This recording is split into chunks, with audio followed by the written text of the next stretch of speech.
Hello, everyone. Welcome back to Black Pine Archives. Tonight, we bring you 9 deeply disturbing case files from the Appalachian Mountains, assembled from partial records, ranger incident logs, search and rescue call summaries, trail camera extracts, volunteer notes, and evidence photos that were never meant to circulate. The details do not always agree. The pattern does. If you want more archived case files like these, subscribe to Black Pine Archives and stay to the end. One of these stories left a physical artifact behind that should not have existed yet. Now, settle in, keep the lights low, and remember, in the mountains, lost is sometimes a status that can be assigned. Archival transition. The first file began as a routine beacon recovery. It did not stay routine. Mark Voss had worked search and rescue long enough to trust instruments, but never more than terrain. A locator beacon could lie, a mountain could not. In his experience, gear failed in predictable ways. Dead batteries, cracked housings, bad antenna orientation, multipath bounce off a canyon wall. What did not happen was this: a receiver insisting with calm electronic certainty that a living person was inside solid stone. The call came in on a cold, clear evening, the kind of winter night when the ridgeline looked clean and harmless from the valley. A personal locator beacon had activated during a late hike and then stopped transmitting. The automated summary placed the last fix on a shoulder of rock above a narrow saddle, an area with steep exposure and loose scree that punished mistakes without drama. The hiker's name was in the dispatch notes, along with a trailhead entry and a vehicle description. There was no mention of a partner. The file read like a familiar equation: daylight lost, temperature dropping, someone making one wrong decision too late.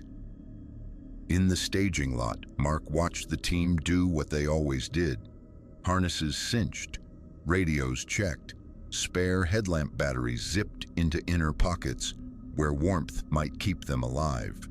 A medical kit redistributed so weight did not sit on one person. He ran a quick risk assessment aloud for the record: rockfall potential on the upper switchbacks, expected wind on the saddle, ice on shaded slabs. He did not mention the beacon readout yet. He had learned that naming a bad detail too early made it grow. They moved under headlamps up the first grade, boots finding rhythm in the crunch of frost. The valley lights fell away, the forest thinned, the air sharpened until every breath felt like it had edges. At that elevation, small sounds became loud: a carabiner clicking against a harness, fabric rasping under a pack strap. The thin, private noise of fear kept quiet. Mark carried the receiver at chest level and let it do its job. At first, it behaved normally, chirping in a steady cadence that suggested distance closing in clean increments. The signal strength rose and fell the way it always did when terrain broke line of sight. A dip behind a boulder, a stronger hit on an open bench.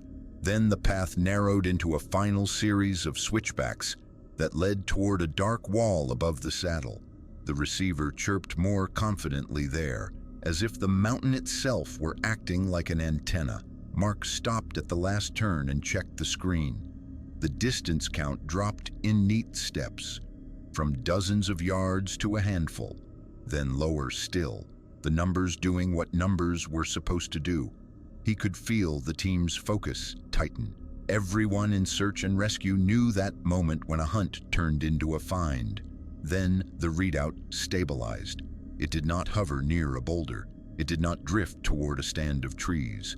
It locked onto the rock face itself, the receiver's arrow pointing at a wall of stone that rose like a door with no seam. The distance count hit 0. Mark waited for it to bounce, to correct, to admit error. It did not.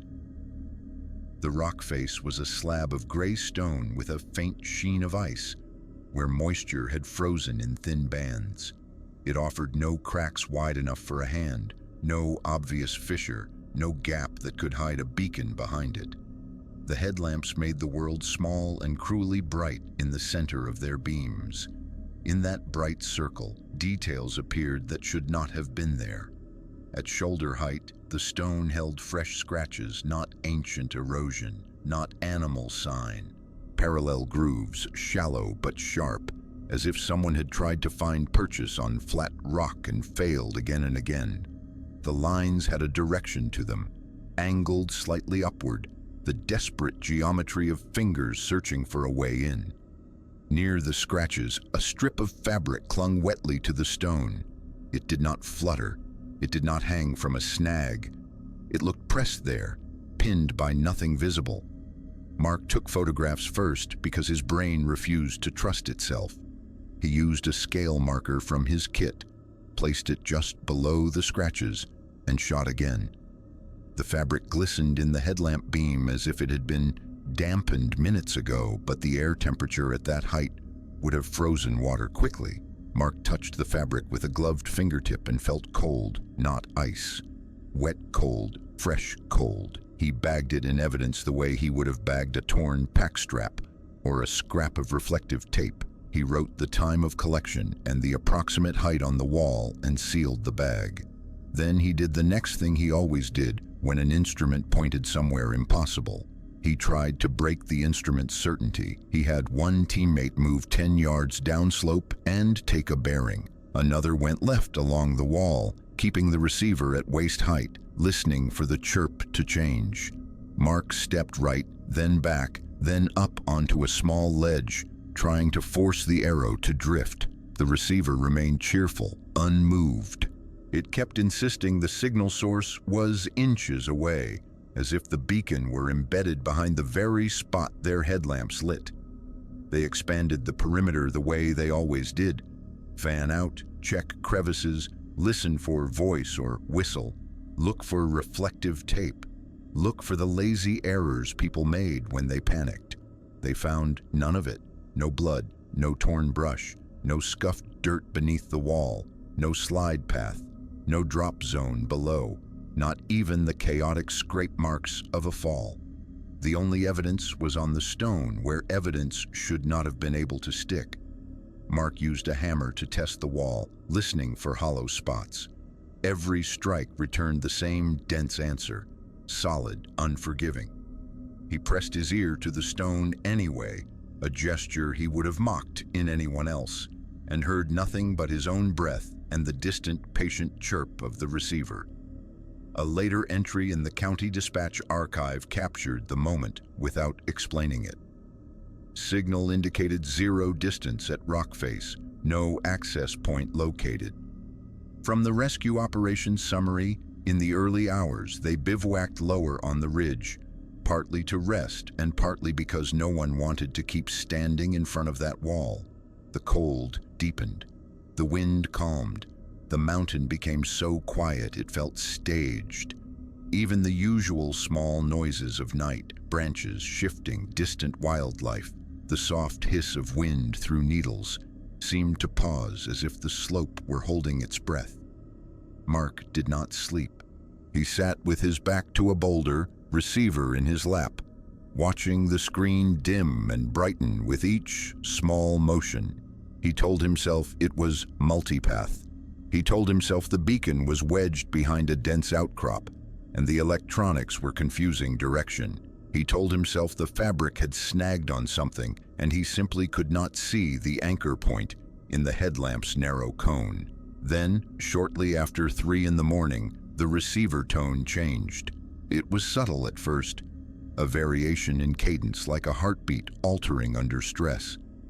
Mark sat up, every muscle alert. He looked toward the wall. The team's headlamps were off, but moonlight gave the rock a faint silver edge. The chirp shifted again, and the arrow on the receiver swung sideways. The beacon signal moved, not downhill, not away. It slid along the stone, traveling laterally across the rock face, as if something behind it were walking a corridor inside the mountain, carrying the beacon like a lantern just out of reach. Mark rose and watched the distance readout flicker between 0 and a few feet, then settle again at 0 in a new position several yards away. The movement was too controlled to be random bounce. It did not jitter. It did not scatter, it traveled with purpose. One rescuer later described the motion with a sick simplicity. The chirp tracked along the wall like it was following a shoulder line. From a written statement, team member Mark ordered a retreat. He did not frame it as fear. He framed it as procedure. Reset, daylight approach, second device verification. But inside, his body read the scene as an invitation, a baited line drawn along stone, testing whether a human would follow. At first light, they returned with additional personnel and a second receiver to rule out equipment error. The second device chirped in the same pattern. It pointed at the same wall. It read 0 at the same location Mark had logged, then drifted to a second point that matched the path of movement from the night before. Two instruments, two independent systems, agreeing on the same impossible outcome. They tried triangulation. They tried shifting elevation. They tried shielding the receiver to reduce bounce. They walked the saddle and the adjacent ridges to see if the signal would break into something explainable when line of sight changed. It did not. The mountain gave them nothing. No opening, no crack, no sound. The scratches remained fresh.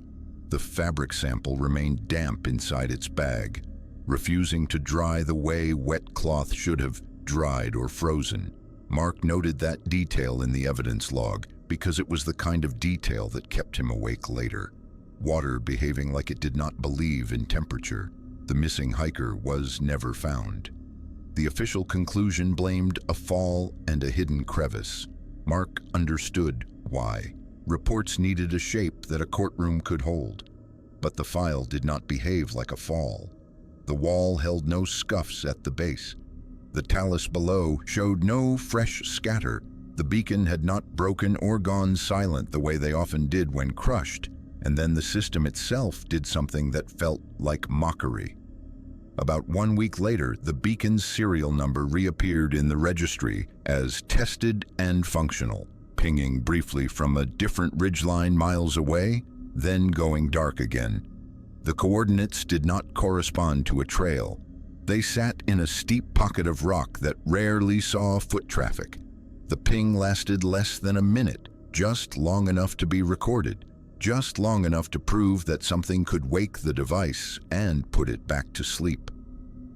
The follow-up note in the county archive tried to sound ordinary and failed. Beacon identifier re-registered briefly as active, location inconsistent with prior fix. From the communications follow-up, Logmark requested chain of custody photos of the fabric sample whenever he needed to remind himself it was real. The camera did not lie. The scratches were there. The cloth was there. The scale marker proved the height. The only thing the photos could not capture was the feeling the mountain left behind, the sense of a closed door pretending to be a wall, and a signal that treated rock like it was merely another kind of hallway. When the team debriefed, Mark did what he always did. He listed what could be known. He listed what could be tested again. He listed what would be written and what would be left out. He did not say the thought that had taken root in him since that night. If a beacon could read 0 into stone, then lost did not always mean somewhere out there. Sometimes it meant somewhere that did not admit you back. Archival transition. After the beacon file, the Valley reports started to resemble schedules. Not a single incident, but a pattern that kept returning to the same minutes, the same ridges and the same calm, bureaucratic language struggling to hold it. Allison Baird was a ranger with a habit of treating rumor like raw data. She collected it, coded it, and checked whether it repeated. In the Appalachian districts she worked, the line between superstition and field intelligence was thin. People called in strange things all the time. Most of it was exhaustion, bad weather, or a mind trying to make meaning out of darkness. Allison's job was to keep the parts that mattered without inheriting the fear. At first, the reports looked like nothing. A camper claimed the woods had held its breath one night. A hunter wrote that birds had stopped calling in a particular hollow. A volunteer trail steward described a pressure in the air, the way the world felt right before a storm split open. The problem was that storms did not form on schedule. Allison noticed the timestamps while compiling end-of-month incident summaries. She did not look for patterns on purpose. The pattern found her. Different callers, different months, different weather conditions. Same valley, same minute, 3:17 in the morning. She opened the dispatch logs and followed the threads backward. A clipped call from a man in a pickup who refused to give his last name. A radio check-in from a seasonal ranger who tried to make it sound like a joke. A written note from a volunteer group that cleaned litter off pullouts. The kind of people who usually only reported broken glass and illegal campfires. Each entry carried a version of the same sentence. Everything went quiet. The location was a narrow drainage where sound carried oddly even in good weather. The maps showed only contour lines and an unmarked creek. No official name. Locals had several. Some called it Switchback Hollow. Some called it the Dead Bend. Some used a name Allison refused to put in reports because it sounded like a curse. The valley was the kind of place you drove past unless you already knew why you were stopping. Allison treated it like a data set. She pulled audio logs from dispatch and compared them to ranger field notes. She checked whether any of the reports came from the same phone tower, the same radio repeater, the same channel. She looked for the normal culprits: equipment faults, environmental interference, known dead zones that distorted recordings. Nothing lined up except the minute. One of the ranger night logs described it with the careful neutrality of someone afraid of being laughed at. At 3:17, wind dropped to nothing. No insects, no leaf movement. From a ranger night log, the detail that made Allison uneasy was the duration. It was never just a moment. It was always 7 minutes. 7 minutes of absolute stillness. Then the forest restarted, like a power grid coming back online. In the reports, the restart always arrived the same way. First, a faint low rush, like air remembering it could move. Then the delayed return of insect noise. Then creek sound as if the water had been muted and someone brought the volume back up. The effect was so consistent that Allison did what she did whenever a pattern survived skepticism. She tried to witness it herself. She picked a night with stable weather, no forecasted front, no high winds, no temperature inversion warning. She drove to the valley in the early hours with a thermal camera, a field recorder, and a small weather meter clipped to her pack strap. She parked in a pullout where the creek bend made a shallow bowl in the land, and she waited the way rangers waited for anything, quietly, with patience that looked like stillness from the outside. She set her watch and checked it twice because she did not trust her own expectation. At 3:13, there was nothing unusual. The creek murmured, leaves shifted in small movements. A single owl called somewhere higher up the slope, and the sound traveled clean through the trees. At 3:16, Allison noticed the air change in a way she could not chart. A pressure sensation in her teeth, subtle but unmistakable, like descending a mountain road too fast. The inside of her ears itched.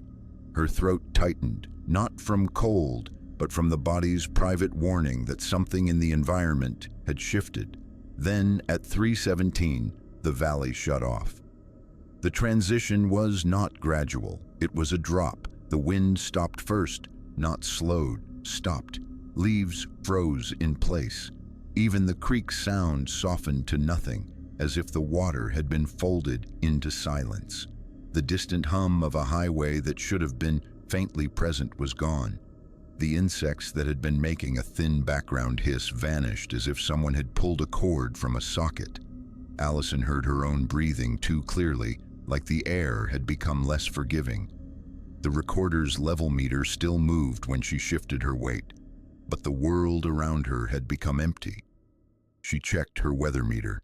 It did not show a dramatic swing. Temperature held steady. Humidity stayed within normal range. Wind speed read near zero, but it did not read like calm weather. It read like the concept of wind had been removed. She stood still for what felt like a long time and forced herself to count by seconds because counting was an anchor. Her watch hand moved. The time did not stop. 7 minutes later, the forest restarted. The first sound was a low rush, almost below hearing, like a distant breath exhaled through needles. Then the creak returned, loud at first, then settling back into its normal voice. Insects resumed in a delayed wave. A branch creaked somewhere uphill, as if it had been held under tension and finally released. Allison swung her headlamp beam across the dirt shoulder where she had been standing. Something had changed. Fresh impressions marked the ground near the creek bend. Not a track line, not a stumble pattern. A set of placements, as if someone had stood there, turned, and stepped away in a slow circle. The marks were spaced too evenly to be panic, too deliberate to be accident. They formed a partial loop that traced the edge of the pullout, then stopped at the tree line. Allison crouched and inspected them with the kind of careful attention she used for bear scat and boot prints. The impressions were not deep, but the soil was soft enough that anything with weight should have left clearer information. These marks were clean at the edges, as if the maker wanted them legible. They resembled boot prints in outline, but they lacked tread. No brand pattern, no lugs. The sole's shape looked smoothed, almost polished. She photographed them with a scale marker. She measured stride length and placement distance. The spacing suggested a calm walking pace. The direction suggested a perimeter sweep, a careful check of boundaries rather than movement through the landscape. A later report summarized the recurring evidence with uncomfortable restraint. New impressions observed following 7-minute interval. Pattern consistent with perimeter sweep. From a compiled incident report Allison returned on multiple nights. The stillness arrived on schedule. The 7 minutes held. The marks appeared in the same pocket of ground, always within a few yards of the creek bend, always spaced as if the maker wanted them readable. She tried to break the pattern. She arrived early and laid a line of powdered chalk across the shoulder to catch disturbance. On another night, she sprinkled fine sand across the ground where the prints had appeared, hoping the granules would show drag marks or toe scuffs. She rigged a low trail camera aimed at the pullout and set its sensitivity high enough to catch a raccoon. Each time the valley shut off at 3:17. Each time the forest restarted 7 minutes later. Each time marks appeared, the chalk line did not smear the way a boot would smear it. It broke cleanly in 2 places as if something had stepped over it without dragging. The fine sand held a crisp outline that was too sharp to belong to a soft sole. The trail camera captured movement in the minutes before and after, but during the 7-minute interval, the video recorded darkness, a flat black frame that looked like a lens cap. The audio file, however, was not silent. It held a faint, low, rushing tone that rose and fell like a distant engine idling behind a wall, and beneath it, a soft, metallic tick that came in steady groups. Allison listened to the audio in her office later, volume low, door closed, and wrote a note that she never attached to an official file. The quiet was not absence, it felt like something was running. From Allison's personal field note, on her 4th observation, she made plaster casts of the impressions. The molds cured into shapes that looked almost like boots, but refused to belong to any boot she recognized. The edges were clean. The underside was smooth, as if whatever had stepped there did not need traction. She sent a copy to a state lab as a routine request, framing it as unidentified footwear impressions. The results came back inconclusive. Soil matched the valley. No identifiable tread. no match to known patterns in their limited reference library. The valley never offered an explanation. It offered repetition, which was worse. By the fifth observation, the incident file in Allison's binder had grown thick with small, careful documentation. Times, weather, moon phase, equipment checks, audio snippets, photographs of the same dirt shoulder holding the same calm circle of marks. It resembled the beginning of a protocol, not an anomaly. That was when a new detail appeared. After the 7-minute stillness ended, Allison noticed fresh disturbance at the creek's edge. Not footprints this time. A line in the mud, narrow and straight, as if something long had been laid down and lifted away. The line ran parallel to the water for several yards, then stopped, ending in 3 small indentations, spaced evenly like punctuation. She photographed that too. She did not have a category for it. At the end of the season, Allison compiled her report and stripped it down to what the system would accept. Recurring stillness, consistent duration, repeated impressions, no visible source. She avoided adjectives. She avoided conclusions. She wrote it like weather. But in her personal log, in the page she kept for herself, she added a final line because it was the only sentence that fit how the valley behaved. She wrote that the 7 minutes felt like a window, not a lull, a procedure, and the marks that followed felt like confirmation that something had been on the other side of that window, doing its work, then leaving just enough behind to be noticed. Archival transition. The next file began the way most Appalachian trouble began, with a shortcut taken for a distance measured in yards and paid back in miles. Nathan Crow had hiked the Appalachian Trail long enough to trust his own sense of direction more than any screen. He carried a paper map in a zip bag, a small compass clipped to his shoulder strap, and a habit that made experienced hikers either admire him or quietly hate him. He liked shaving off small sections of trail just to prove the mountain could not confuse him. He was not reckless in the obvious ways. He did not hike in sneakers. He did not ignore weather. He did not wander without water. But he treated the trail like a suggestion instead of a rule. And on the afternoon that became his file, the suggestion turned into a corridor. He stepped off the Appalachian Trail near a familiar overlook, aiming to rejoin it through a shallow bowl between ridges. The cut was minor on paper, a gentle drop, a short traverse, then a climb back to the white blazes. He expected 5 minutes of brush, a little mud, and the smug relief of hearing the trail again before anyone else passed him. The slope looked manageable. The brush looked thin. The light looked honest. Within the first few minutes, Nathan noticed a change that was hard to name. Not a single dramatic shift, not fog rolling in or birds going silent all at once. It was smaller.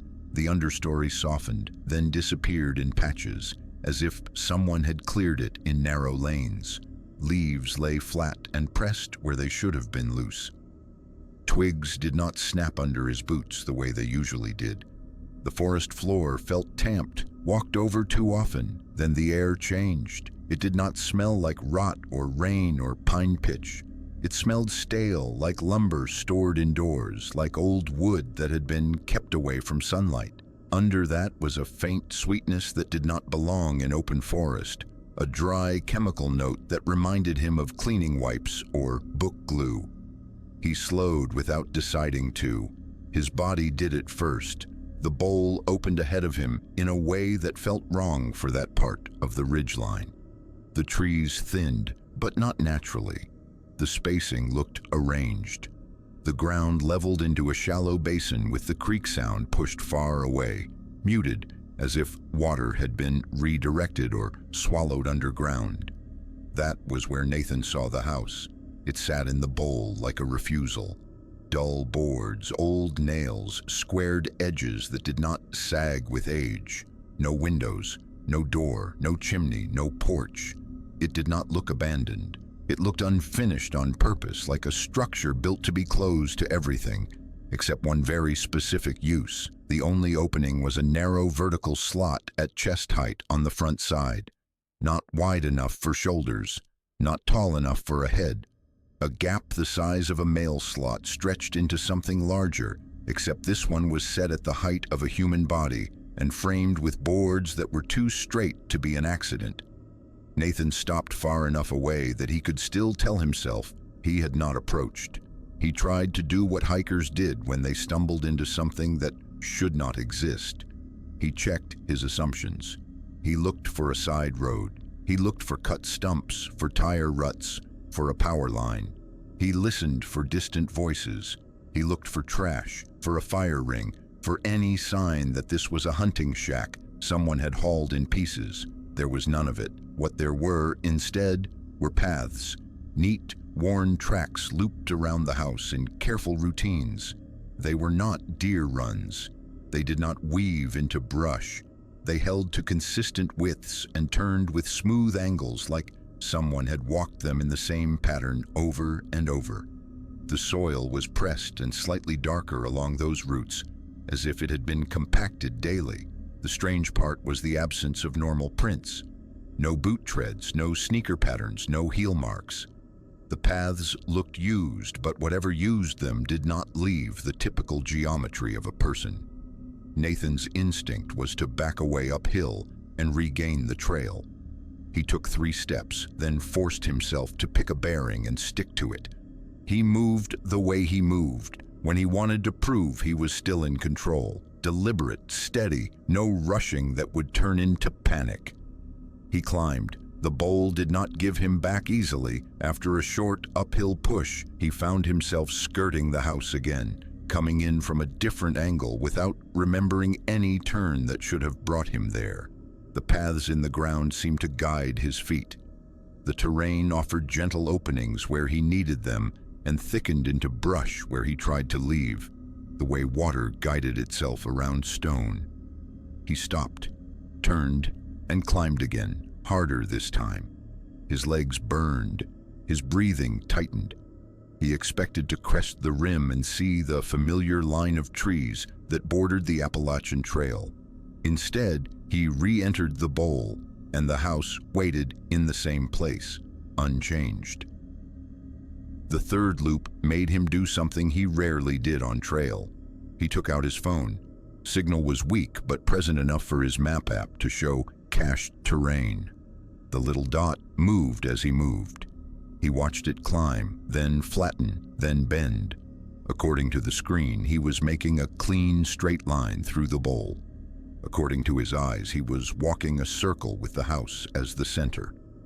He took a photo of the structure, mostly to calm himself with proof. The phone focused slowly, as if it could not find edges in the light. The image showed boards and shadow, but the house looked flatter in the photo than it did in front of him, like the camera could not translate depth. He tried not to look at the slot again and failed. The air leaking out of it was wrong. Too cool, too dry, like a basement with the heat turned off. That same faint sweetness, and something else, low and metallic in a way that reminded him of old tools left in a drawer. He moved closer without wanting to admit it, drawn by the most dangerous impulse the woods could trigger, the need to make sense of a single detail. He leaned just enough to see inside. He did not see a room.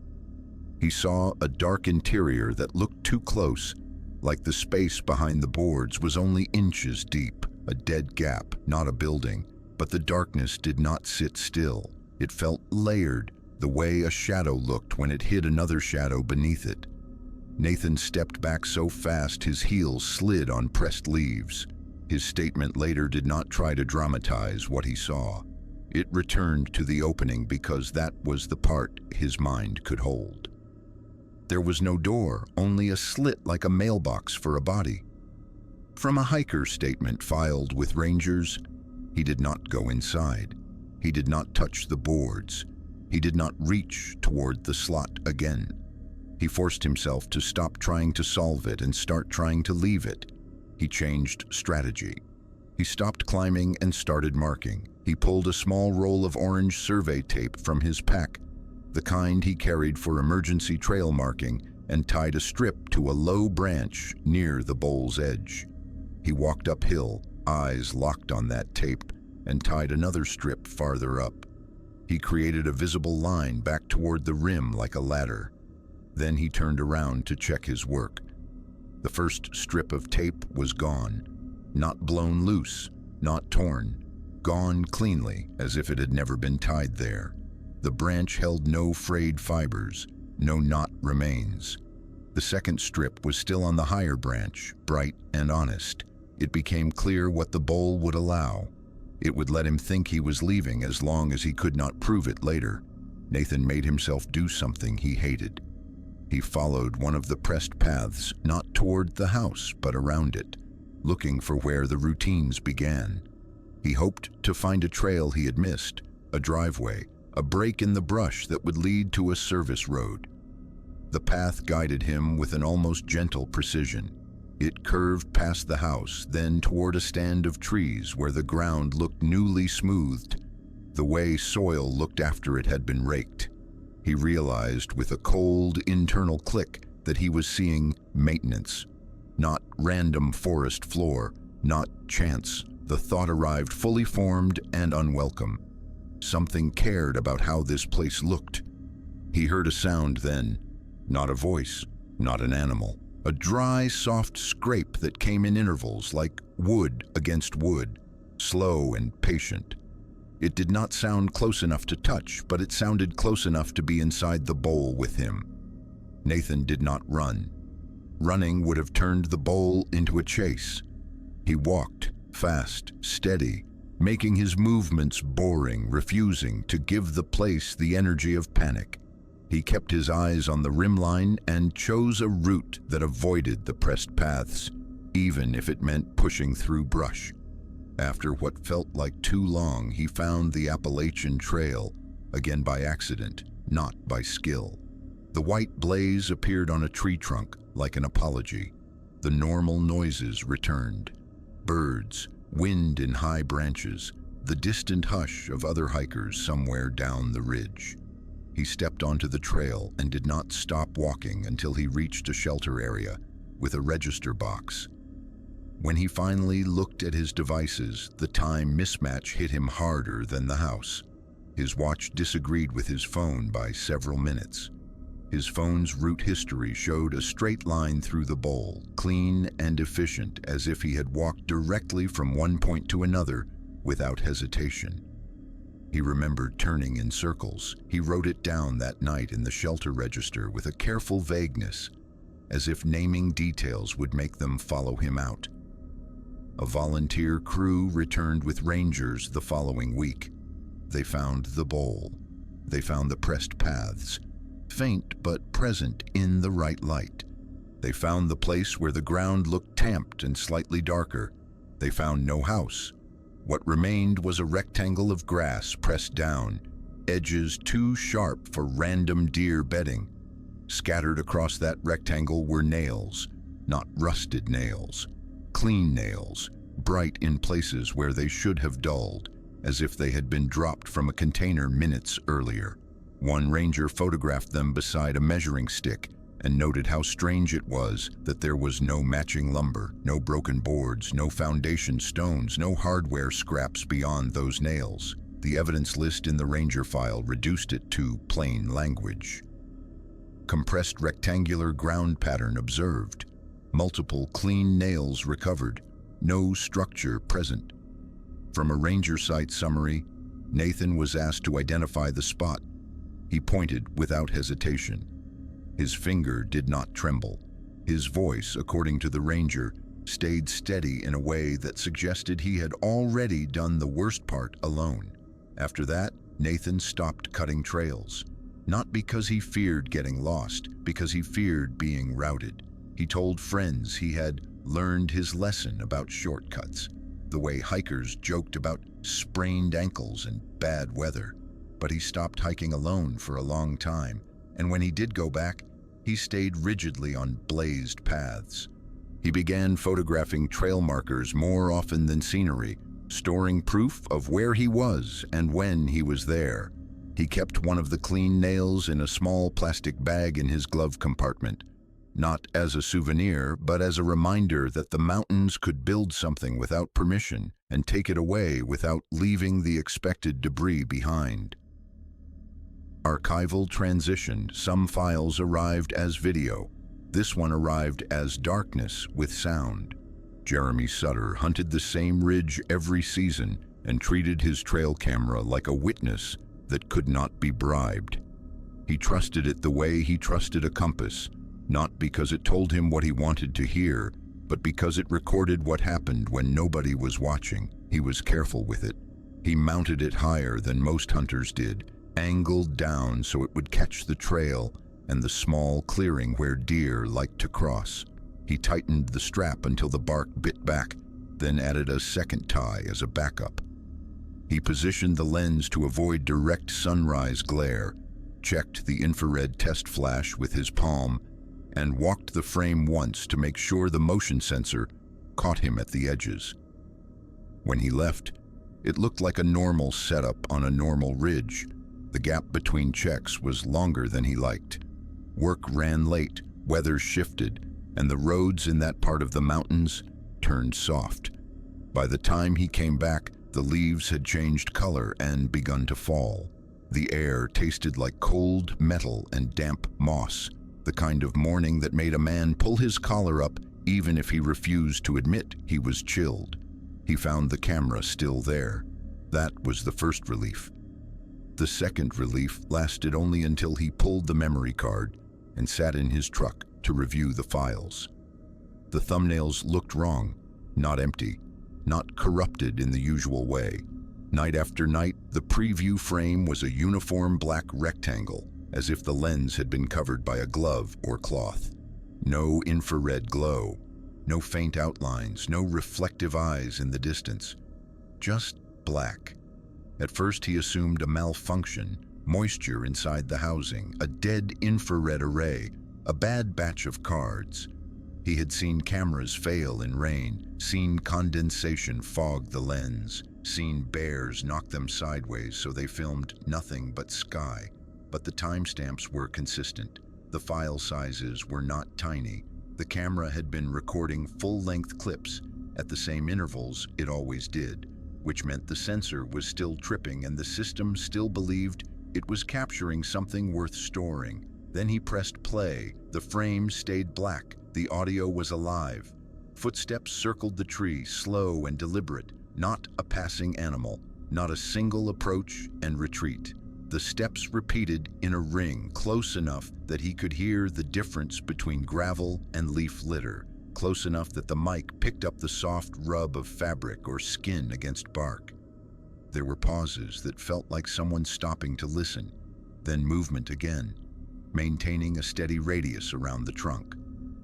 On one clip, breath passed near the microphone in short gusts, intimate enough to feel wrong through a speaker. It was not the harsh pant of a runner or the snort of a deer. It had rhythm. It had restraint. Jeremy stopped the playback and replayed the same 10 seconds because he needed the world to return to normal on repetition. It did not. He pulled up the next file, then another, then the next. The pattern held. Black video. Audio that moved like something thinking. At some point during the review, he realized his hands had stopped moving. He was sitting too still in the driver's seat, with the screen lighting his face, listening to his own ridge, as if it were an interior room. He wrote a quick note in his personal log, the kind he kept for weather and sign, and he kept it short the way people keep things short when they worry the details will follow them out of a place. 9 hours of black frame sound like someone standing inches away. From a hunter's personal log, he copied the files to his phone, then to a laptop, then to a second drive. It was a hunter's version of chain of custody, instinctive and protective. Part of him expected the clips to vanish the moment he looked away, like a dream that broke when you tried to describe it. They stayed. He drove back up the ridge that afternoon, moving in daylight because he did not want to arrive at the tree with night already pooled under the branches. He kept telling himself it was theft. A person had covered the lens to avoid being identified, then returned later to take the camera. That was the rational shape of it. But rational did not explain the audio. He reached the tree and found the camera still mounted in the same spot. The housing clean, the angle unchanged. He opened it and checked the lens. No smear, no tape, no paint, no residue that would suggest it had been covered during recording. He checked the infrared array. It responded. He checked the motion sensor. It responded. Nothing on the device explained why every night clip had been black. He replaced the memory card with a fresh one, closed the housing, and stepped back. Then he did something he rarely did in the woods. He spoke out loud, not to communicate, but to break the sense that he was inside someone else's quiet. No answer came, but the ridge had a way of holding sound a fraction too long, and his own voice felt borrowed when it returned to him. He left the camera for one more night because part of him wanted a clean test. He wanted a normal deer crossing. He wanted a bear to show up and slap the housing. He wanted a simple cause. He came back the next day expecting to retrieve it and call the whole thing a glitch. The tree remained. The mount remained. The camera was gone. The strap was still there, hanging in two pieces, not torn, not chewed, not frayed from a bear's teeth. It had been cut clean through at a slight angle, as if someone had held it taut and sliced with a steady blade. The severed edges were smooth enough to catch light, and the cut line looked too deliberate to be an accident. Jeremy's stomach tightened in a way that was not fear yet, but the beginning of it. He took photos from multiple angles like he had been trained by too many seasons of arguing with himself later. He measured the height from the ground to the mount with a tape he kept in his pack for field dressing. He bagged the strap ends in separate plastic bags so the cut edges would not rub together. He marked the tree with a small strip of tape in case he needed to bring someone back to the exact trunk. Then he looked down. The ground beneath the tree was soft enough to hold prints, damp soil mixed with leaf mold, a surface that recorded weight with honest detail. It held many impressions. They did not behave the way tracks behaved. There were marks in a tight ring around the trunk, pressed in a circle like the path of something that had walked around and around without ever deciding to leave. The impressions overlapped in places, as if the circling had been repeated across multiple nights. Some of the marks looked almost like boot placements, but the edges were wrong, smoothed in a way that suggested pressure without tread, and there was the detail that felt like mockery. None of the impressions led away from the site. No approach line, no exit line, just circling, concentrated and contained, as if the ground had been used as a stage. Jeremy widened his search radius to the nearest game trail and found normal sign there: deer pellets, a shallow hoofprint, the dragged line of a squirrel's tail in mud. The woods still knew how to be ordinary a few yards away. It was only the circle that refused to behave. He reported it to a ranger station because he could no longer convince himself it was merely theft. The responding ranger treated it as theft at first too, because that was the safe category, the one that allowed forms and protocols. The evidence note that entered the file later was clinical, but the phrasing carried the discomfort of a person trying not to sound superstitious. Strap severed with uniform cut. Hardware remained intact. From a ranger evidence photo note. Another note, added after the ranger reviewed the audio Jeremy had copied, stayed closer to procedure while acknowledging the wrongness. Multiple recorded movement events with absent video image. Audio captured proximal steps and breathing. From a ranger incident addendum, the ranger asked for the original memory card and Jeremy handed it over without argument. He watched the ranger label the bag, sign the seal, and log the time in a notebook. It comforted him in a shallow way, to see the evidence treated like evidence, as if that alone could anchor it to reality. A few days later, the county office ran the files through a basic media check. The results did not explain the black frame, but they verified something worse. The audio did not resemble distant ambient noise. It peaked and dipped in a way consistent with an object moving within a few feet of the microphone. The lab summary was short, and its restraint made it heavier. Audio amplitude suggests source within close proximity to device. Video stream present, but image data uniformly dark. From a county media review note, Jeremy returned to the ridge with 2 more cameras after that, because he had hunted long enough to know 1 bad device could be an accident and 2 could be a pattern. He mounted them on different trees with overlapping fields of view, each one capable of catching the other if a person approached. He used different straps, different heights, different angles. He marked the location on a paper map and wrote the date in the margin. When he checked them, both were intact. Both had recorded. Both showed black frames during the same window of night. One of them captured the metallic click again. Closer this time, crisp enough to sound like a latch engaging. Not a branch snap, not a casing shift. A decision made by something with intent. Jeremy did not leave them up for a second night. He removed every remaining camera from the ridge, not just the ones in that bowl, but any device he had scattered along game trails across the slope. He changed his hunting routine. He stopped sitting in the same stand for long stretches. He stopped arriving before dawn. He began carrying his phone in a chest pocket instead of his pack, like proximity would help. He told people it was theft. That was the story that kept him from sounding insane in a gas station line. What kept him awake was the ring of impressions under the tree and the way the audio had behaved, like a person operating just outside the edge of vision. The black frame felt less like malfunction and more like a deliberate refusal. The most unsettling possibility was the simplest one. The camera had not failed. It had been made to look away. Months later, when the Ranger file was reviewed alongside other incidents from the same region, the clerk noted something that did not belong in the official narrative but ended up in a margin note anyway. The metallic click in Jeremy's audio occurred within the same minute window, reported in a separate Valley file, the one about silence arriving on schedule. The ridge, the valley, the unmarked creek hollows, different places, similar timing, different witnesses. One procedure, archival transition. Search operations tend to create their own hazards. Sometimes the hazards are made on purpose.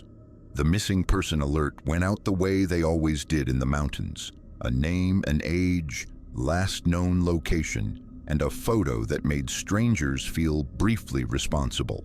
The girl had stepped off a marked path near a turnout used by locals, a place where cell service came and went and where the forest began immediately, without transition. Within hours, volunteers arrived with headlamps, paper maps, and borrowed radios. They were teachers, retirees, hikers, church members, off-duty medics. The ones who had done searches before moved with practiced discipline. The new ones carried urgency like weight, speaking in short bursts and then going quiet when they realized the woods did not answer. The plan stayed simple because simple plans were the only ones that survived panic. A grid search, call-outs, check water and low ground, check any shelter points, keep moving, keep logging, keep the timestamps clean. The first teams went in along the obvious edges, creek lines, game trails, the shallow bowls between rises where a person might drift downhill without noticing. The second wave covered the less obvious, the thick laurels, the deadfall tangles, the rock shelves where someone could slip and wedge themselves into silence. Half a mile in, the woods stopped behaving like woods. The rope appeared across a narrow run of trees where the undergrowth opened just enough to feel like a passage. It was stretched between 2 trunks, at neck height, perfectly taut, like a trapline placed with care. The line was clean, not freshly cut, but handled as if someone had kept it dry. The knots were tidy and tight, not hurried. Whoever tied it knew what they were doing. Strips of cloth hung from it at regular intervals, each piece torn into consistent lengths. The spacing was measured, not random, not a desperate marker made by a lost person ripping a shirt. It looked prepared in advance, like inventory.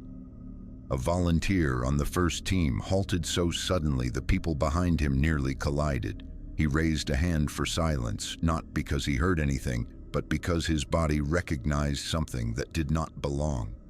One of the searchers photographed the rope, then stepped back and scanned for the usual. Broken branches, scuffs, disturbed leaf litter, a footprint. The ground under the rope did not show any sign of a person ducking under or stepping around. It was as if the rope had been installed after the last human passed. A written account later tried to explain the sensation without sounding foolish. It looked like a corridor, markers every few steps, too neat for the woods. From a volunteer statement, they treated the rope as evidence and as hazard. They flagged it with tape, took GPS readings, and marked it on the team map. They did not cut it immediately because cutting unknown lines in unknown woods was how you injured the wrong person or destroyed the only clue you had. Then they followed the direction the cloth strips suggested because it was impossible not to. Beyond the rope, the forest floor changed. Leaves were brushed aside as if swept. Twigs were snapped and removed rather than crushed. The ground looked too clean, like a hallway maintained for repeated use. In ordinary woods, you could read travel by disruption. Here, travel seemed to be enforced by absence. Every few yards, another strip of cloth appeared. Some were tied to saplings at shoulder height. Others were pinned to branches. The cloth stayed dry, even though the air was wet, even though the laurel held moisture and the fern fronds collected dew. The strips did not sag. They did not darken. They looked like they had been placed minutes ago, and yet there were no fresh footsteps to match them. The corridor curved gently, just enough to keep the team from seeing far ahead. It guided the eye. It guided the body. It made people walk single file without being told, because the cleared path was only wide enough for one person to feel comfortable.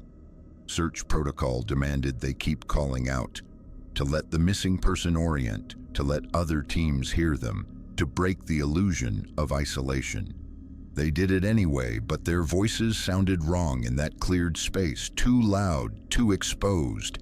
The team leader recorded a quick field note on a handheld voice recorder, his tone controlled in the way people spoke when they were trying to keep their fear from turning into leadership decisions. Rope barrier encountered. Markers consistent and spaced. Area appears deliberately cleared. From a field audio note, team lead. They advanced in short increments. Stop, photograph, log. Step, scan, listen. Stop again. The corridor ended the way a sentence ended when somebody cut the tape. One moment there were brushed leaves and measured markers. The next, there was a patch of bare earth, clean and exposed as if scraped. Not a clearing, not a campsite, just a rectangular stain in the ground where the top layer had been removed. No drag marks, no scuffle evidence, no broken vegetation, no footprint line leading away.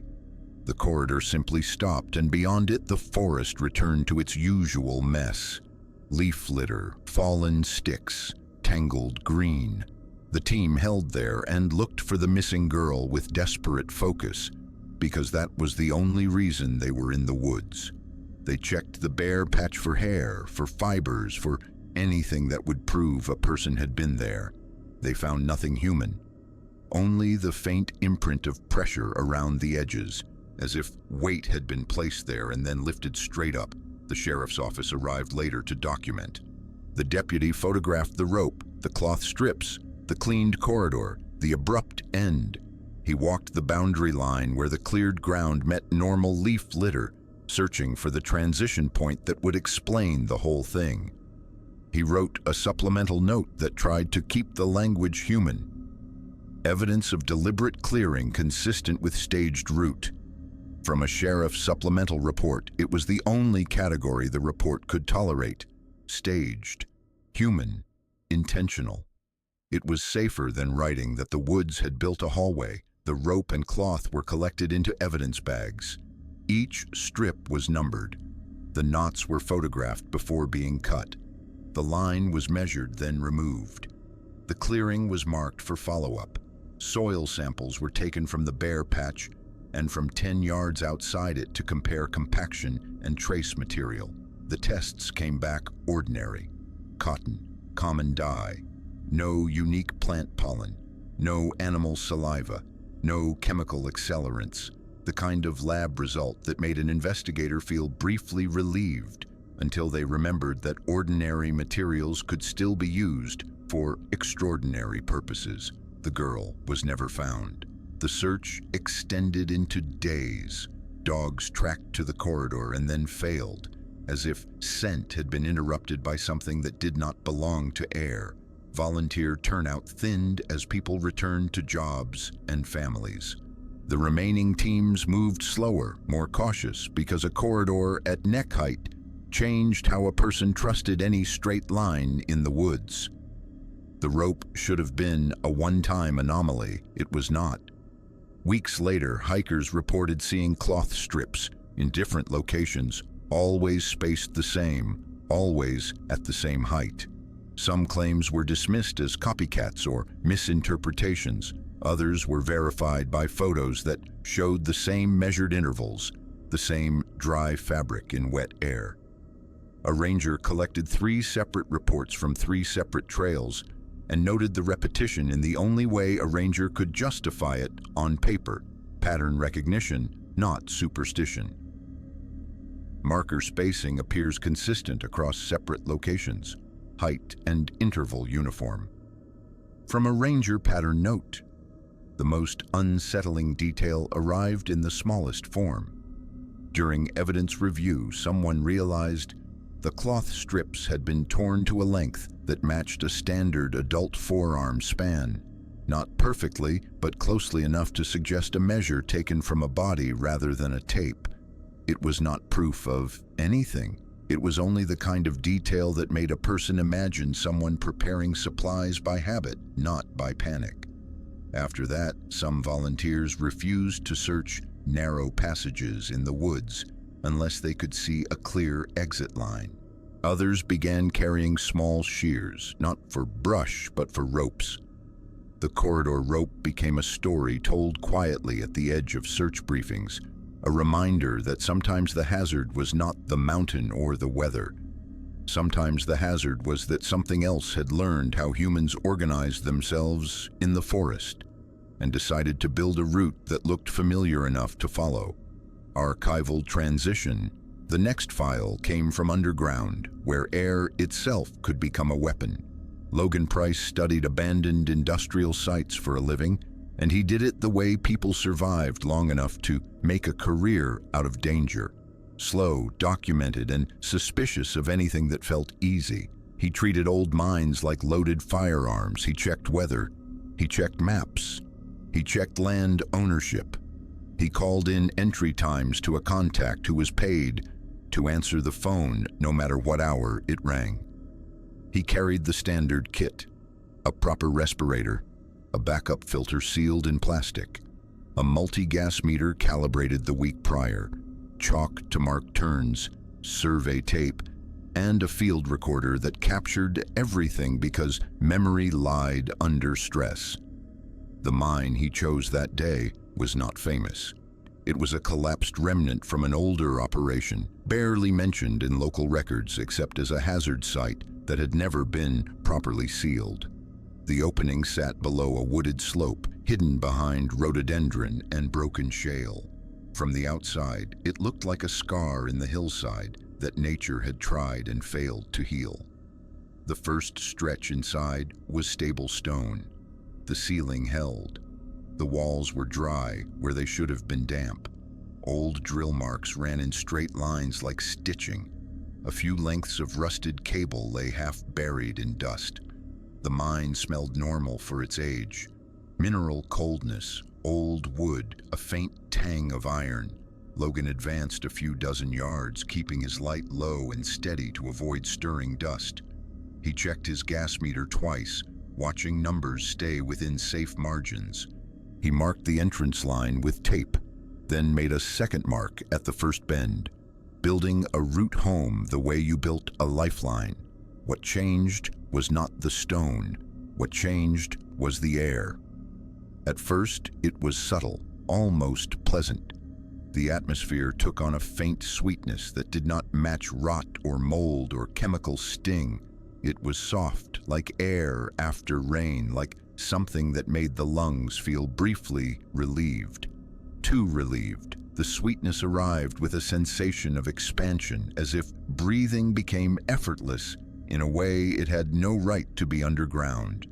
For a moment, Logan's body registered it as comfort, and that was the first warning. Comfort inside abandoned workings was never free. His meter did not scream. His meter did not spike. The numbers remained normal enough to tempt a rational explanation. Then the body reacted. Legs weakened first, not like fatigue, but like the muscles forgot how to lock. Logan shifted his weight and realized his knees were not holding him with their usual automatic certainty. He put a hand against the wall to steady himself, expecting the dizziness to pass. It did not pass. It deepened. His speech softened and slurred when he tried to speak into the recorder, not from fear, but from a quiet failure of coordination. His tongue felt slightly delayed, as if it received instructions a second too late. His head felt buoyant, wrong, like the air had turned thinner while pretending it had turned sweeter. His professionalism fractured in the sound of his own voice the moment he heard himself and realized he was no longer fully in control of the machinery of his body. Air feels too light. My knees are not listening. From an audio field, Note Logan checked the gas meter again. He brought it close to his face, making sure he was reading it correctly. The display stayed calm. It refused to match his symptoms. That mismatch was worse than any alarm. He made the decision to retreat. Retreat in a mine was never as simple as turning around. The slope worked against him. Every step back toward the entrance required the legs to do more than they wanted to do. The ground underfoot felt slightly tilted, as if the mine had changed pitch. His breaths stayed easy, too easy, like his lungs were being rewarded for going deeper. He paused to steady himself and angled his light across the wall. That was when he saw the handprints. Fresh palm impressions appeared in the dust at shoulder height, smeared upward as if someone had crawled. The marks were not old stains or minor residue. They looked recent enough to still hold moisture at the edges, darkening the dust where skin had pressed. The spread of fingers was human. The pressure pattern was human.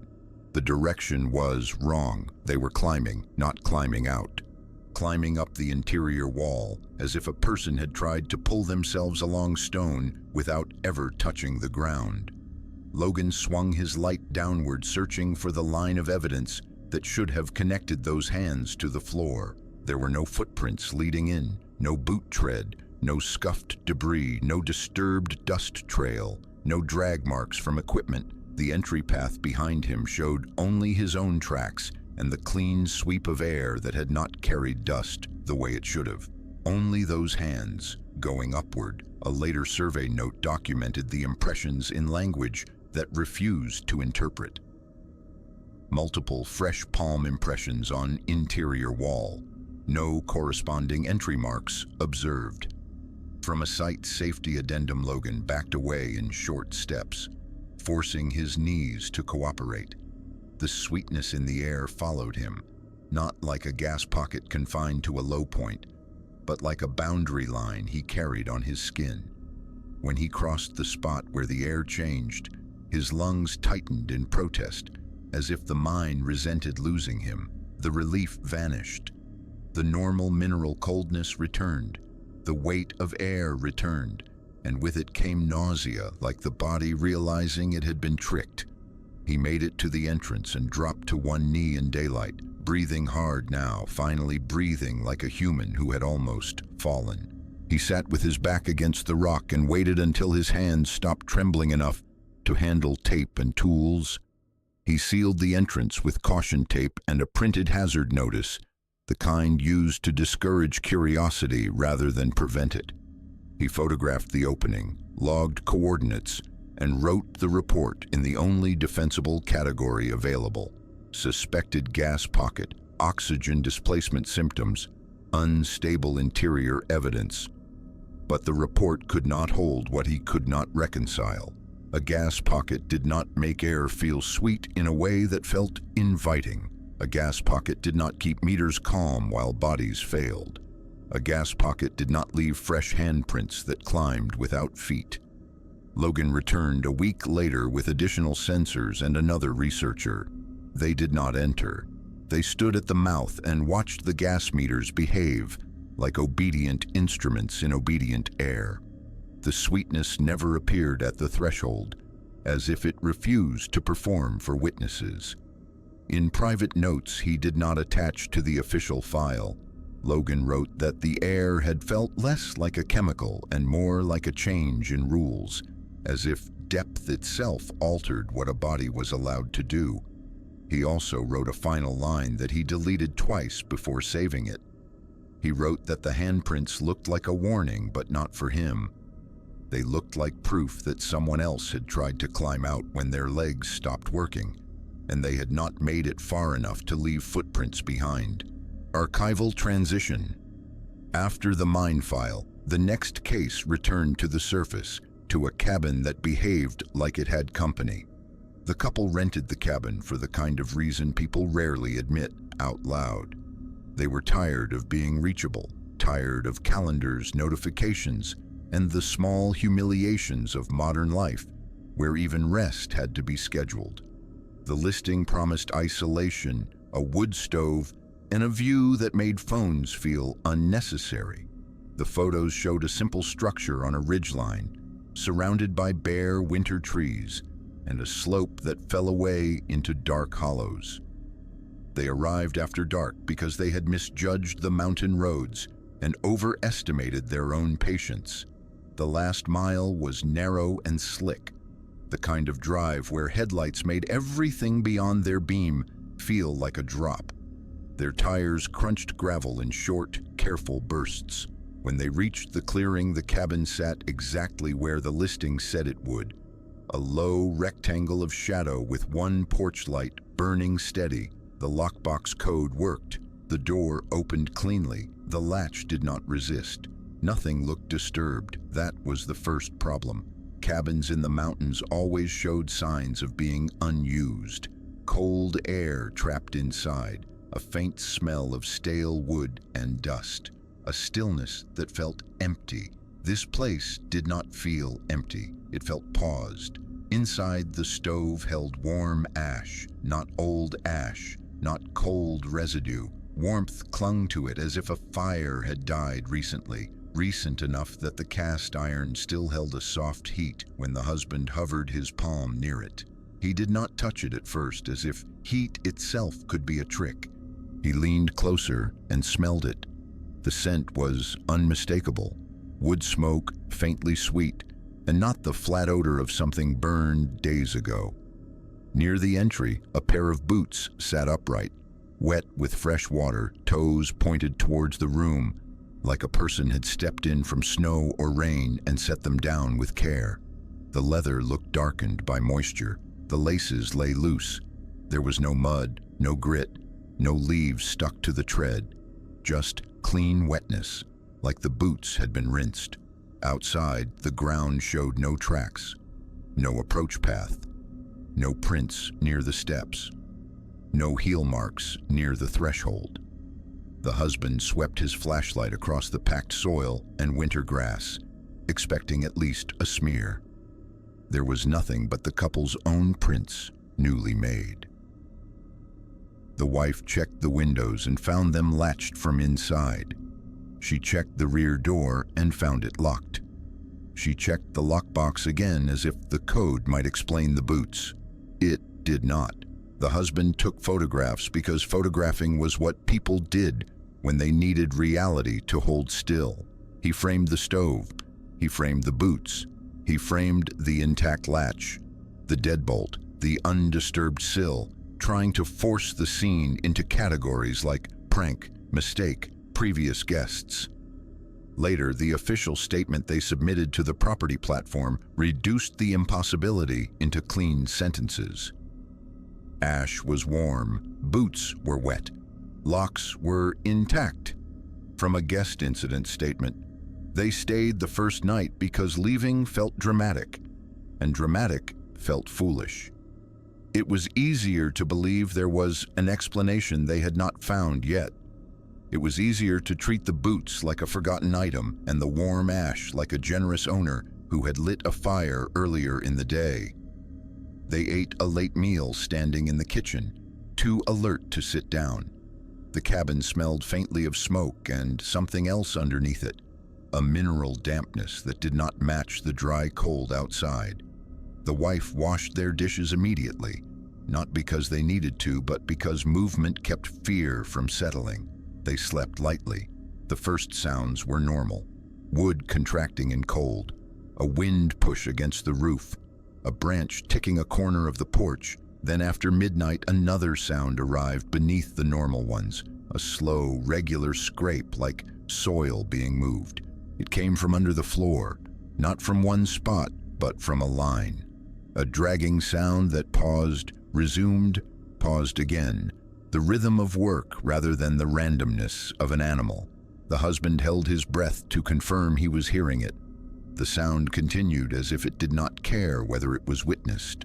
The wife sat up and listened until her eyes watered from not blinking. She later described the sound as careful, like someone trying not to wake a sleeping house. They did not go outside to check. They did not open the door. The cabin's warmth felt suddenly conditional, like it belonged to something else and they were only borrowing it. By morning, the scrape had stopped. The silence after it felt too clean, as if the night had been edited. They found the trench in daylight. It ran along the foundation line beneath the cabin, a long strip of turned earth that followed the perimeter with unsettling precision. The soil had been moved in a neat berm, not scattered.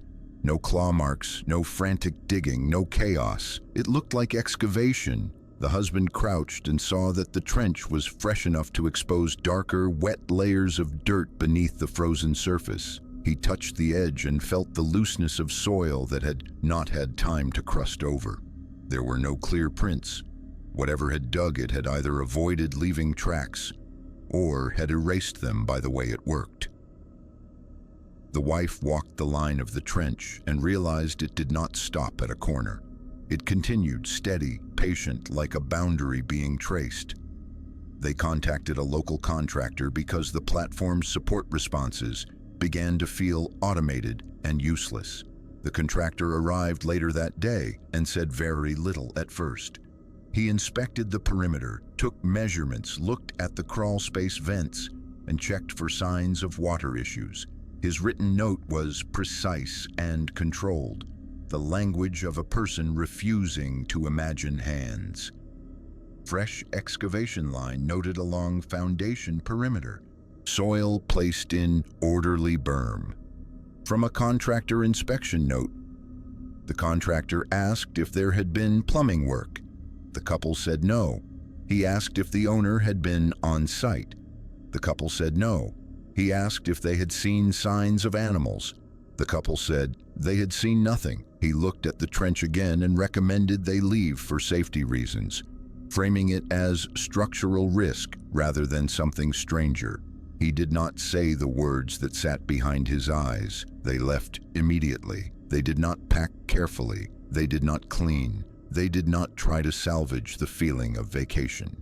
They loaded the car with hands that shook and drove downhill too fast, gripping the wheel as if speed could protect them from whatever had been under that cabin. Weeks later, the listing disappeared. The owner denied any knowledge of boots or ash.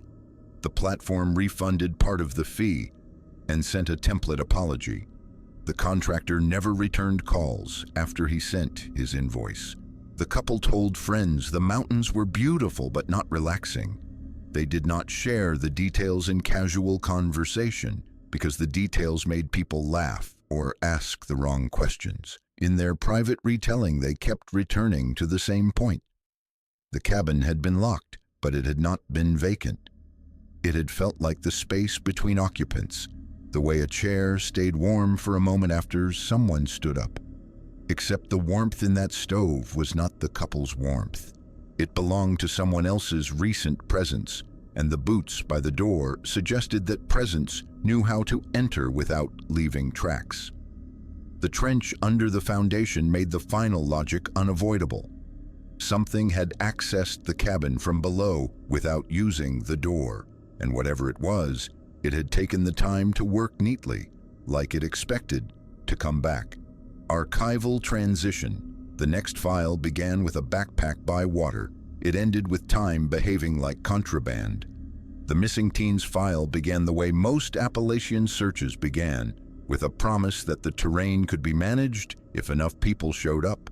A car at a trailhead, a last known ping, a jacket description, a map grid drawn in marker over a satellite printout that made the ridges look simpler than they were. The boy's name was Evan Ritchie, 17, local, careful enough to tell his mother he would be back before dark. He had gone out alone to clear his head after an argument that sounded ordinary in the retelling and enormous in the timing.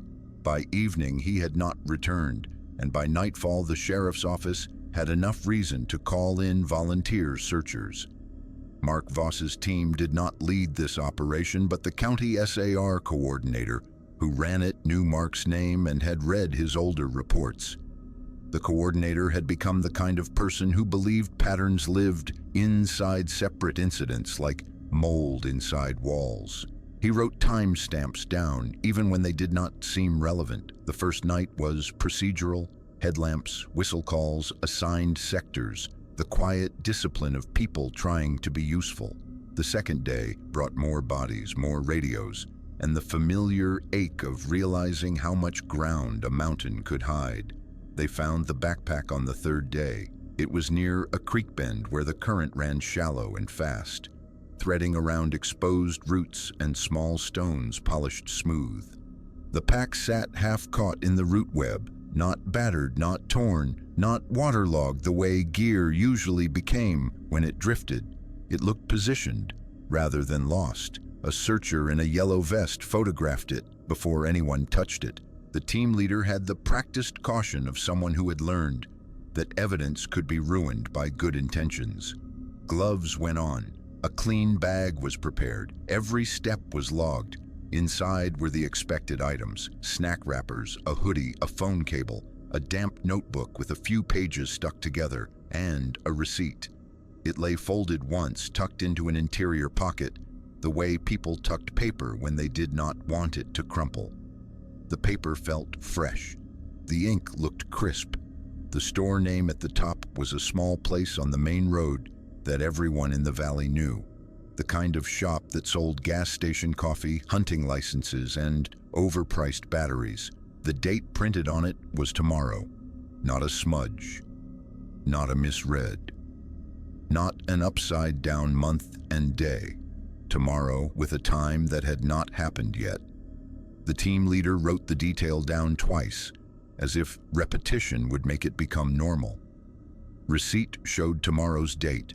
Paper felt newly issued. From a search team evidence note, they tried to anchor the find the way they always did. Verify coordinates, confirm distance to the last known point, map the creek bend as a fixed location in a moving search. Every device failed, not randomly, not in different ways, but in the same way at the same time, as if the failure had been triggered by arrival rather than by battery or weather. GPS units blinked and then displayed a uniform error message. Phones showed a blank patch where map tiles should have loaded. Even a dedicated handheld unit carried by a deputy, a model that usually held lock under heavy canopy, drifted, and then refused to settle. One of the volunteers tried to laugh it off and could not. The sound came out thin, like the air did not accept humor there. The dispatcher's later summary used controlled language because that was how agencies kept fear from becoming contagious. Multiple devices reported identical location error, mapping unavailable at site. From a communications log extract, the coordinator marked the spot anyway, old school, with tape on branches and a hand-drawn sketch in a waterproof notebook. He measured distance by pacing and took bearings with a compass, trusting tools that did not depend on a database, agreeing the creek bend existed. They expanded the radius. They found nothing else that should have belonged to a living person. No fresh scuffs on banks, no broken twigs, no dragged leaves, no obvious slide marks. The creek did not show signs of a body passing through. The water ran too clean for that. The receipt became the center of attention because it did what the rest of the evidence did not. It implied time, it implied proximity to a store, it implied recent human activity. A deputy called the store manager that afternoon and asked for a copy of transactions, trying to be thorough and quietly hoping the receipt would become a boring clerical mistake. The manager checked the register logs and said the sequence number on the receipt did not match any issued that day. He checked the previous day. He checked the week. He found nothing. The manager's discomfort came through in the way he described the paper. That number ain't in my roll. That date ain't printed yet. From a recorded call note, store manager. The team leader sealed the receipt in an evidence sleeve and initialed the flap. He logged the chain of custody details with extra care, as if the paper itself might slip away if treated casually. The backpack was taken to the county office and photographed under bright light. The receipt was copied front and back, with a scale ruler beside it.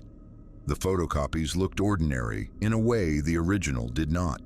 On paper, the date was just ink. In hand, the receipt felt like a statement. The search continued for 2 more days. Weather shifted. More volunteers arrived, then rotated out. The boy's mother sat in a folding chair under a canopy at the command post, drinking coffee that went cold while her eyes stayed fixed on the tree line. By the end of the week, the operation turned from rescue to recovery, and everyone involved felt the quiet shame of that transition. The official language changed. The urgency softened into procedure. The receipt remained in evidence, then it disappeared. It did not vanish from the file entirely. The coordinator still had the photocopies, the images, the written notes. The evidence log still showed the handoff between offices, county to state liaison to regional storage. A signature line existed where the receipt should have continued its journey, but the sleeve was empty when the next officer opened it. No one admitted losing it. No one could explain why a single piece of thermal paper would matter enough to go missing, unless it mattered too much. Weeks later, in a different county, another search operation found another receipt. Different name, different gear, same detail that made the stomach drop. A date set 1 day ahead, as if the mountains were leaking tomorrow into today in small, controllable objects. The coordinator placed the photocopy from Evan's file beside the new report and noticed a line that made him go still. The transaction time on both receipts was off by the same margin. 1 minute, not enough to be a coincidence. Too clean to be random. The pattern felt familiar, pulling threads back through other cases. Naomi's drifting clocks, Sophia's corrected timestamp, the 7-minute stillness that arrived at a fixed minute like a scheduled outage. The boy was never found. The backpack was returned to the family after the paperwork cycle completed, cleaned and boxed like a false comfort. The receipt remained only as images and words, less convincing than the original had been, and therefore easier for people to dismiss. For the people who had held it, that dismissal never fully worked. because the receipt had not only suggested the future could leak backward, it had suggested someone or something could reach into time the way it could reach into a locked cabin, quietly, carefully, leaving just enough behind to be read. Archival transition. The last file returned to stone, where earlier scratches and missing distance began to feel less like accidents and more like a method. Sheriff Thomas Kellen had learned to recognize the shape of a missing hiker call before the details arrived. The pattern usually started with confidence and ended with weather.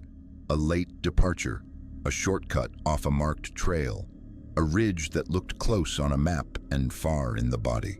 In his county, the mountains did not need an excuse to keep what they were given. The call came in on a clear afternoon in early fall, the kind of day that made people overestimate their own margins. The missing hiker was a middle-aged local named Reed Holloway, experienced enough to pack a headlamp and careless enough to leave his phone in the car to save battery. The reporting party was not family. It was a neighbor who had noticed Reed's vehicle still parked at the trailhead, long past the time it should have been gone. Thomas arrived to the lot with a deputy and a volunteer SAR coordinator. They treated it like they treated every first hour.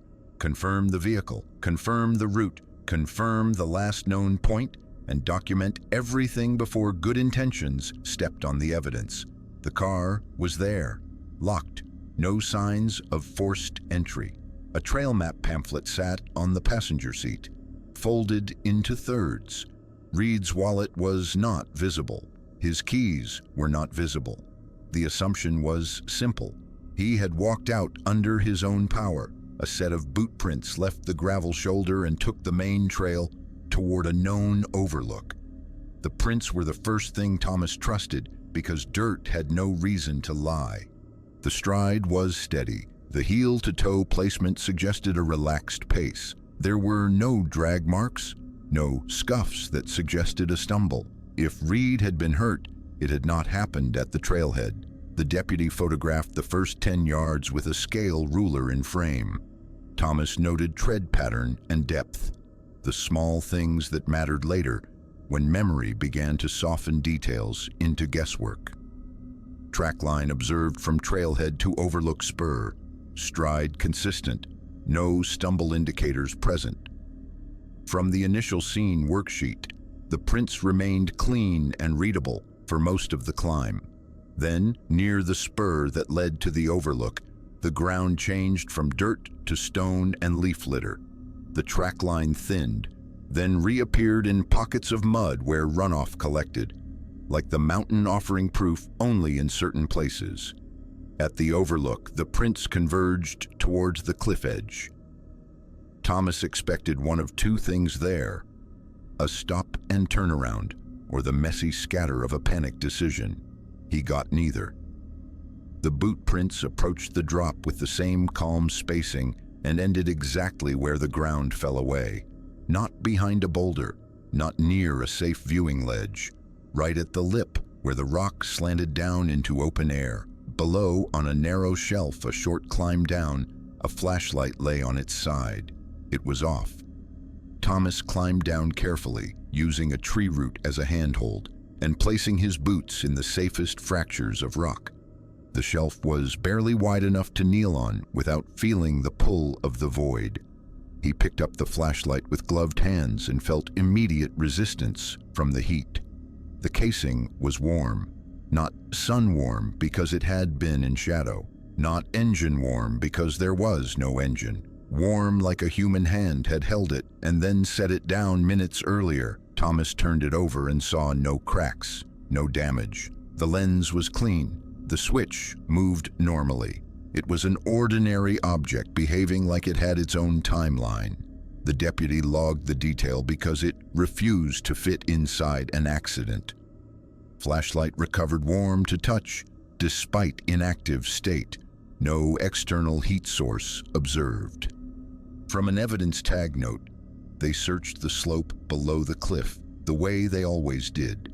Eyes down for fabric, reflective tape, disturbed leaves, the blunt evidence of gravity.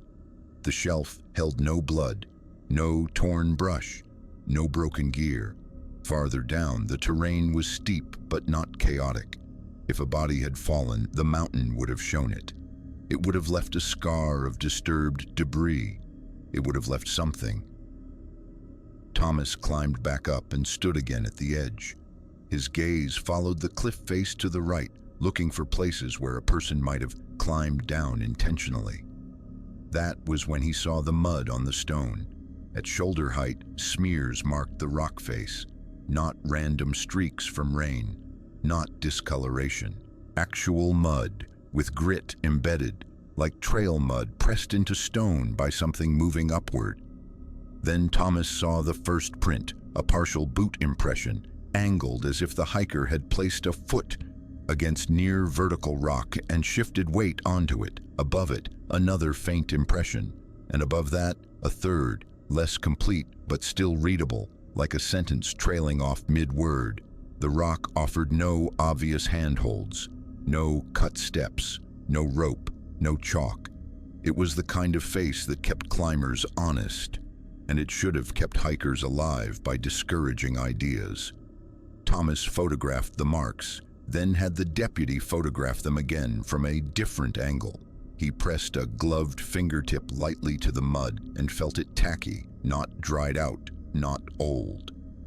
He climbed down again to the shelf and looked up from below, because perspective changed what the brain tried to deny. The prints were real. The mud carried the same grit as the trail.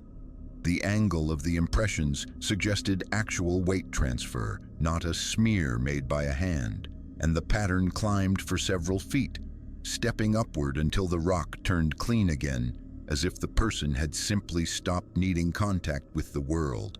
Thomas did not call it impossible in his report. He called it what it was: footwear evidence on a surface that did not accept footwear. Footwear impressions observed on near vertical surface at shoulder height and above.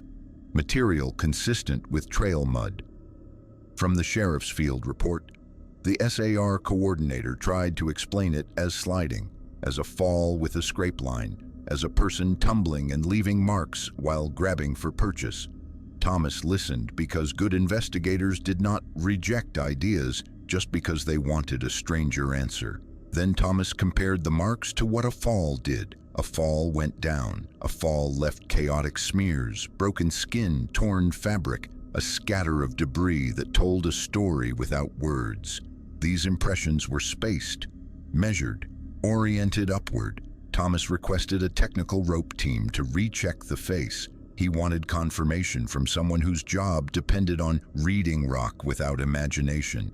The rope team arrived that evening, set anchors well back from the edge, and descended in controlled lines. They found no hidden ledges beyond the shelf, no cave mouth, no hollow that could take a person, no scraped debris beneath the print line. The rock face was solid, unhelpful, and indifferent.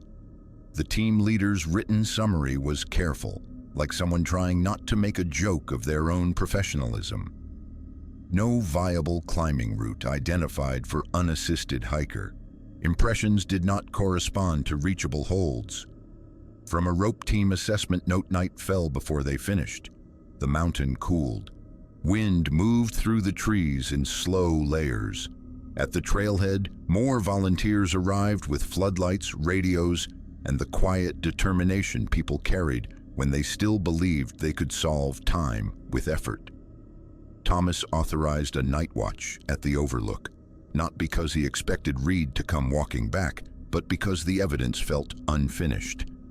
It did not feel like a conclusion. It felt like a procedure paused mid-step. The deputy stayed with him on the ridge. They kept their radios on low volume. They kept their voices minimal. They listened for the kind of sounds that meant a body moving through brush. For a while, nothing happened. Then the stillness arrived. It was subtle at first, like the wind deciding to take a breath. Then it became absolute. Insects went silent. Leaves stopped ticking against one another. Even the distant creek noise seemed to flatten, as if the valley had been muted. Thomas checked his watch out of habit. It read 3:17 in the morning.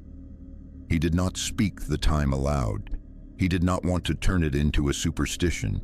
He only noted that his deputy had looked up at the same moment, eyes narrowing as if his ears had been touched. The silence held. Thomas felt it as pressure behind his teeth, a sensation so specific he would later remember it more clearly than his own thoughts in that minute. When the mountain restarted, it did so in layers.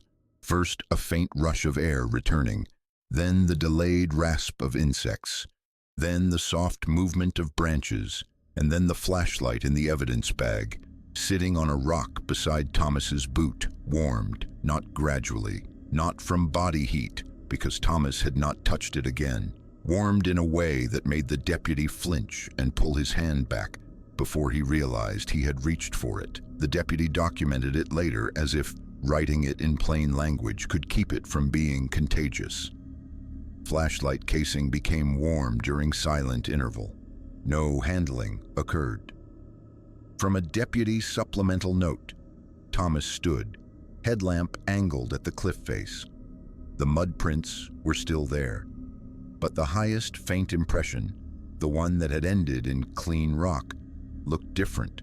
There was an additional smear above it, small, fresh, like the continuation of a step that had not existed earlier in the evening. Thomas photographed it with trembling patience, forcing his hands to stay steady because shaky evidence became useless evidence. He marked the new smear's position relative to a shallow crack in the stone and a patch of lichen shaped like a comma. In the morning, he asked the rope team to descend again and confirm whether the smear was new or whether darkness had played tricks on them. The team leader returned with the same calm discomfort. The smear was new. The mud was still soft at the edge. No one could explain how it had been placed.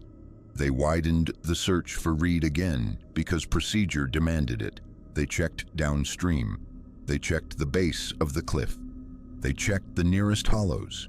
They checked the old mine cutouts and the shallow caves that teenagers used for dares. Nothing resolved into a body. Nothing resolved into a mistake. The flashlight went to the county evidence room. It was tested and functioned normally. Battery level was average. No hidden transmitter. No unusual components. An ordinary tool with an extraordinary schedule. Thomas closed the case the way an office had to close cases. Probable accident. Unrecovered remains. Administrative language. A file number. A family notification that offered no real ending. Privately, Thomas kept returning to two details because they refused to behave like accidents. The warmth and the direction. Accidents went down. These prints went up. Weeks later, an evidence clerk logged a minor anomaly that would have been laughable if it had not been written in the same hand as other serious notes. The flashlight, sealed and untouched in its bag, had been found switched on inside the evidence locker, beam deadened by the bag's plastic as if someone had turned it on to prove they still could. The clerk wrote one line, then crossed it out, then wrote it again more cleanly. Item observed powered on while sealed. Seal intact. No entry indicated. From an evidence room irregularity log, Thomas read that line and did not feel surprise. He felt confirmation. The mountain had not simply taken a man. It had demonstrated control over the things a man carried, over the traces he left behind, over the way evidence moved through time and procedure. And in the only place Reed's trail should have ended, it had left a set of footprints that refused to accept gravity as a rule.